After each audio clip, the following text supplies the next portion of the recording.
To go, we've got a look at today's top news stories, traffic and weather, all before you head out the door. We start with the final trip through South Carolina for the late Senator Lindsey Graham. He was buried in his hometown of Central yesterday.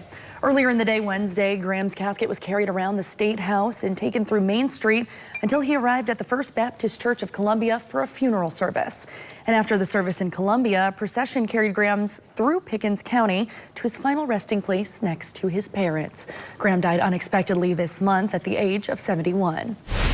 For more on the memorial service in South Carolina, just visit WYFF4.com or the WYFF4 mobile app.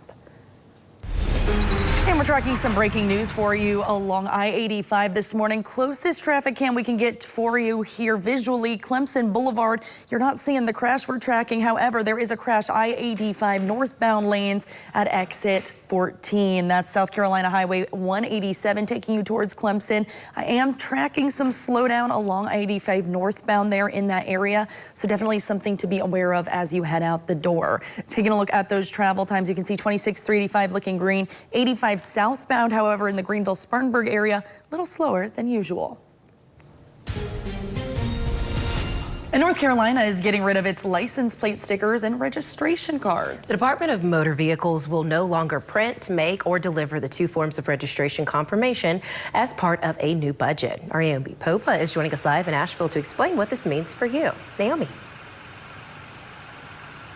Good morning, you guys. And if you live here in North Carolina, I want you to make note of this. This is only effective October 1st. That means if you've got those stickers on your license plates or those registration cards in your glove box, somewhere accessible in your vehicle, don't get rid of them just yet. This will only go into effect in October, as I mentioned. A spokesperson with the DMV tells me that the estimated cost for the distribution, print, and mailing of these registration forms was roughly $5 million, and that was axed from their budget. Those interested in still receiving a paper copy or having one handy can do so online by being able to print off their registration themselves or by paying a fee. Then the DMV will mail those to you. According to Marty Homan with the DMV, law enforcement is already running plates prior to or during a traffic stop, meaning the registration cards and stickers are not really needed anymore. He says folks should not be nervous about not needing the documentation, even though it's been around for years. This does not change the requirement to pay registration fees, though.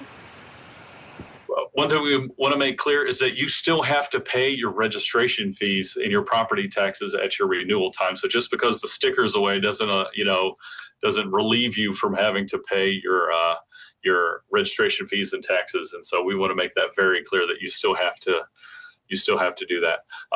But as a part of that process, you will not automatically when you renew, you will not automatically be mailed a registration card. Homan tells me they are working on ensuring folks can still access their registration by PDF on their cell phone or online through the website so they can print it themselves if they feel like they want it or need it in their car. Again, that's still something that they're working through. Instead of spending the money on printing of those two measures, the DMV received funding for 23 additional extended hour employees and the funds for 2 new offices. Now, there are 2 DMV offices here in Asheville. The spokesperson I spoke with wanted to make sure that people that live in this area know that the west side and somewhat of the east side of Asheville. So both of those still open Monday through Friday. Live here in Asheville, I'm Naomi Popa, WYFF News 4. Naomi, thank you. Several school districts in our area are headed back to the classroom this week. At any moment, doors will open for students in Georgia at Franklin County Schools, and Elbert County Schools will begin tomorrow. For the rest of our area, schools won't begin until August.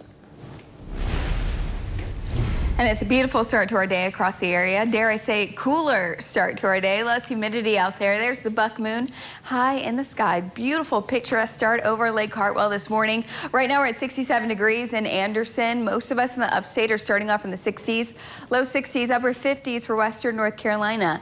But the biggest impact this morning is the lower humidity. That will continue throughout the afternoon for today. Now it's still warm, don't get me wrong. We're still near 90 degrees later today. But 90 actually feels like 90 versus 100 plus. So That's some good news. 80s for Western North Carolina, wall-to-wall sunshine. And remember, we have this light northerly breeze in the forecast, and that's bringing down the wildfire smoke from our north. Makes for some bright sunsets and sunrises today and tomorrow. But if you do have asthma, sensitive allergies, you'll definitely want to limit your time outdoors. Now, this does move out because of rain this weekend, and the first week of August looks cooler. So we'll take one more look at your 4-day plus in a couple minutes. Destiny? Thank you, Victoria. Developing now in the PD region of South Carolina, the McBee mayor, police chief, and 2 former officers are facing charges. SLED says they're accused of giving out speeding tickets as a way to pay for city expenses. SLED released several text conversations between the 4 suspects, talking about how many tickets needed to be issued to cover different expenses. The 4 suspects are facing charges related to misconduct in office and criminal conspiracy. The invasive yellow-legged hornet is now in North Carolina. The North Carolina Department of Agriculture says the insects were reported by a homeowner in Union County. And these hornets prey on bees and have hawking-like behaviors. Their hives have distinctive features like growing much larger than other hornets' nests and having a reddish, muddy color to them.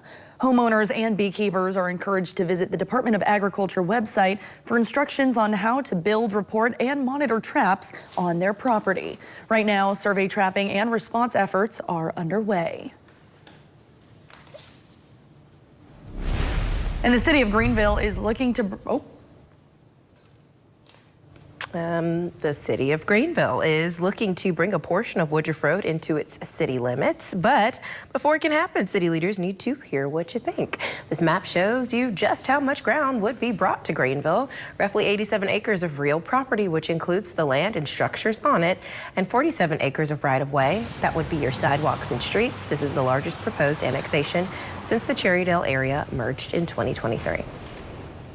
If you believe in your city, and we believe in our city, then we want to annex, because we think we provide great services and good planning as well for better growth management, if you will. The public's invited to City Hall to share their thoughts on the proposed annexation next Thursday at 4 p.m. The proposal would still need to go through a planning commission approval and 2 readings at City Council. Leah. Destiny, thank you. We are taking some breaking news right now, taking a live look over at I-85. This is right at Highway 290. You can see crash happening there, blocking off those far left lanes. Right now, only 2 right lanes are open as you head down that road. As you can see, definitely causing some backup when it comes to our traffic today. Let's go ahead and take a look at that area, just zooming out. Spartanburg County into Greenville County, definitely seeing a little bit of a slowdown when it comes to those travel times.